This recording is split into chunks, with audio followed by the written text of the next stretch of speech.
নমস্কার বন্ধুরা, আমি পায়েল, বার্ড লাভার পায়েলে আবার সকলকে স্বাগত জানাই।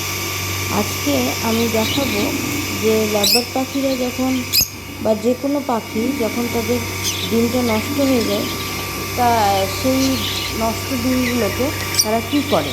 তারা কি খাঁচার মধ্যে অর্থাৎ তাদের ব্রিডিং বক্সের মধ্যে রেখে দেয়, না সেগুলোর কী পরিণতি হয়।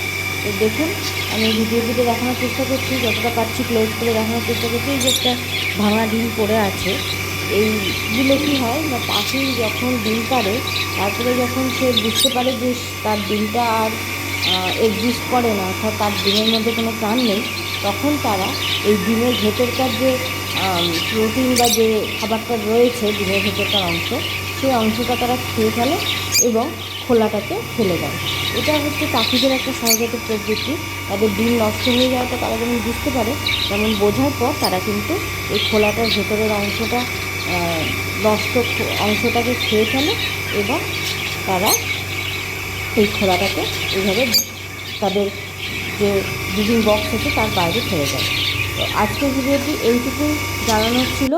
আজকের ভিডিওটি এই পর্যন্তই। ভিডিওটি ভালো লাগলে অবশ্যই লাইক, শেয়ার এবং কমেন্ট করবেন, এবং কমেন্টের মাধ্যমে জানাবেন আপনাদের পাখিরাও কি এইভাবে ডিমের খোলা ফেলে দেয়। অবশ্যই জানাবেন। ধন্যবাদ।